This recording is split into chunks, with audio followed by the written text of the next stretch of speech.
Hi friends, ನಾನಿವತ್ತು ಬಸಳೆ ಸೊಪ್ಪಿನ ಸಾರು ಮಾಡ್ತಾ ಇದ್ದೇನೆ. ಸಾರು ಸಾಂಬಾರು ಏನು ಅನ್ಬೋದು.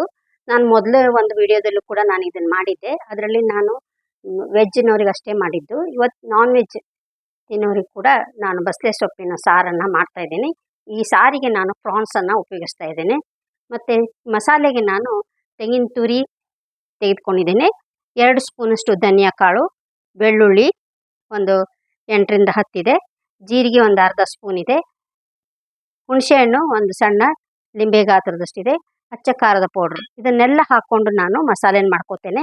ಬಸಳೆ ಸೊಪ್ಪಿನಲ್ಲಿ ತುಂಬ ವಿಟಮಿನ್ಸ್ ಇದೆ. ನಾನು ನನ್ನ ಮೊದಲಿನ ವಿಡಿಯೋದಲ್ಲಿ ಕೂಡ ನಾನು ಹೇಳಿದ್ದೇನೆ. ಇದನ್ನು ನಾನು ನಮ್ಮ ಪಾಟ್ನಲ್ಲೇ ನಾನು ಬೆಳೆಸ್ಕೊಂಡಿರೋದು. ನಾವು ಇದನ್ನು ಈಸಿಯಾಗಿ ನಮ್ಮ ಮನೆ ಪಾಟ್ನಲ್ಲಿ ನಾವು ಬೆಳೆಸ್ಕೋಬೋದು. ತುಂಬ ವಿಟಮಿನ್ಸ್ ಇದೆ ಇದರಲ್ಲಿ. ಅದರೆಲ್ಲ ಬೆನಿಫಿಟ್ಸ್ ನಮಗೆ ಸಿಗಬೇಕಂದ್ರೆ ನಾವು ಇದನ್ನು ನಮ್ಮ ಆಹಾರದಲ್ಲಿ ಉಪಯೋಗಿಸ್ಕೋಬೇಕು. ಮತ್ತು ಫೈಬರ್ ಅಂಶ ಇದೆ ಇದರಲ್ಲಿ, ಐರನ್, ಫೋಲಿಕ್ ಆಸಿಡ್ ಎಲ್ಲ ಇದೆ. ಇದನ್ನು ಇಂಗ್ಲೀಷ್ನಲ್ಲಿ ಮಲಬಾರ್ ಸ್ಪ್ಯಾನಿಚ್ ಅಂತ ಕರೀತಾರೆ ಬಸಳೆ ಸೊಪ್ಪಿಗೆ. ಇದು ನಾವು ನಮ್ಮ ಮನೆಯಲ್ಲಿ ಸುಲಭವಾಗಿ ನಾವು ಬೆಳೆಸ್ಕೋಬೋದು. ನಮ್ಮ ಮನೆ ಹಿತ್ತಲದಲ್ಲಿ ಪಾಟ್ನಲ್ಲೆಲ್ಲ ಬೆಳೆಸ್ಕೋಬೋದು. ನಾನು ಕೂಡ ನಮ್ಮ ಪಾಟ್ನಲ್ಲೇ ಬೆಳೆಸ್ಕೊಂಡಿದ್ದು, ನನಗೆ ಜಾಗ ಇಲ್ಲ ಅಂತ ಇಟ್ಕೊಂಡು. ನೋಡಿ, ತುಂಬ ಚೆನ್ನಾಗಿ ಬೆಳೆಯುತ್ತೆ ಅದು. ಮೊದಲಿಗೆ ನಾನು ಮಸಾಲೆ ಮಾಡ್ಕೊಂಡ್ಬರ್ತೀನಿ. ಇದು ಕೊಬ್ಬರಿ ಮತ್ತು ತೆಂಗಿನ ತುರಿ ಮತ್ತು ಎಲ್ಲ ಮಸಾಲೆನ ನಾನು ಇದಕ್ಕೆ ಹಾಕೋತೀನಿ. ನೋಡಿ, ಎಲ್ಲ ಮಸಾಲೆ ಹಾಕಿ ನಾನು ಸಾಮಾನನ್ನು ಹಾಕ್ಕೊಂಡು ಮಸಾಲೆ ರೆಡಿ ಮಾಡ್ಕೊಂಬರ್ತೀನಿ. ಇದಕ್ಕೆ ನಾನು ಒಂದು ಸ್ವಲ್ಪ ಅರ್ಧ ಸ್ಪೂನಷ್ಟು ಅರಿಶಿಣದ ಪೌಡ್ರನ್ನ ಹಾಕೋತಾ ಇದ್ದೀನಿ. ಇದನ್ನು ನಾನು ಇವಾಗ ಮಸಾಲೆ ಮಾಡ್ಕೊಂಬರ್ತೀನಿ. ಹಾಗೂ ಈ ಬಸಳೆ ಸೊಪ್ಪನ್ನೆಲ್ಲ ನಾನು ಕಟ್ ಮಾಡಿ ನಿಮಗೆ ಆಮೇಲೆ ಹೇಗೆ ಮಾಡೋದು ಅಂತ ನಿಮಗೆ ತೋರಿಸ್ಕೊಡ್ತೀನಿ.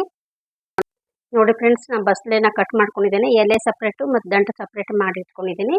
ಇದನ್ನು 2ರಿಂದ 3 ಸಲ ನಾನು ತೊಳೆದು ಇಟ್ಕೊಂಡಿದ್ದೀನಿ. ಇದನ್ನು ಇವಾಗ ಏನು ಮಾಡೋದು ಅಂತ ನಾನು ನಿಮ್ಗೆ ಹೇಳ್ತೀನಿ. ನೋಡಿ, ಇಲ್ಲಿ ನಾನು ಬೇಳೆನ ಬೇಯಿಸಿಟ್ಕೊಂಡಿದ್ದೀನಿ. ಆಲ್ರೆಡಿ ನಾನು ಬೇಳೆ ಬೇಯಿಸಿಟ್ಕೊಂಡಿದ್ದೀನಿ. ಇದಕ್ಕೆ ನಾನು ಈ ದಂಟನ್ನು ಹಾಕ್ಕೊಂಡು ಒಂದು ಎರಡು ಸೀಟಿನ ಉದಿಸ್ಕೋಬೇಕು.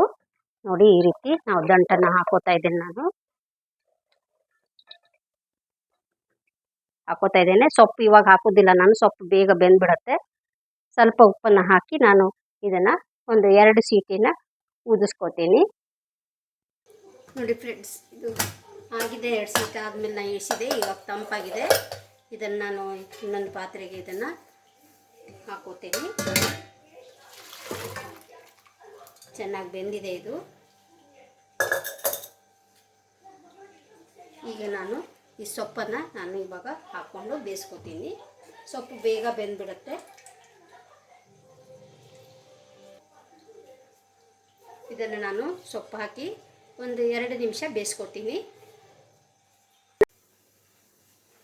ನೋಡಿ, ಇವಾಗ ಎಲೆ ಕೂಡ ಬೆಂದಿದೆ. ಈಗ ನಾವು ಮಸಾಲೆನ ಇದಕ್ಕೆ ಹಾಕ್ಕೋಬೇಕು.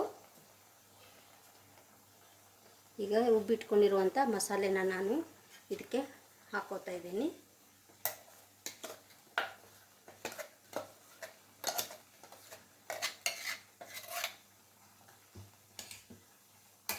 ಇದನ್ನು ಚೆನ್ನಾಗಿ ನಾವು ಮಿಕ್ಸ್ ಮಾಡ್ಕೋಬೇಕು. ಮಸಾಲೆ ನೀರನ್ನು ಹಾಕ್ಕೊಂಡು ಅದಕ್ಕೆ ಹಾಕೋತಾ ಇದ್ದೇನೆ.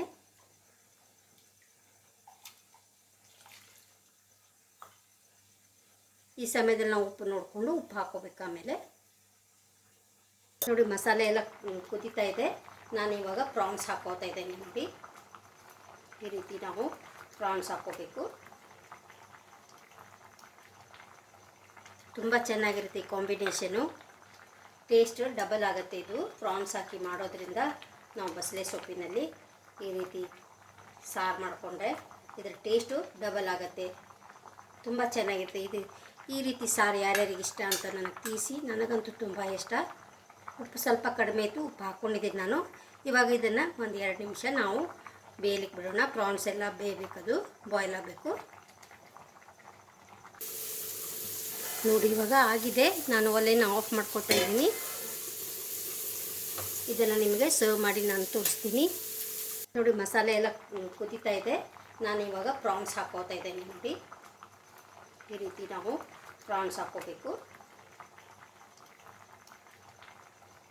ತುಂಬ ಚೆನ್ನಾಗಿರುತ್ತೆ ಈ ಕಾಂಬಿನೇಷನು.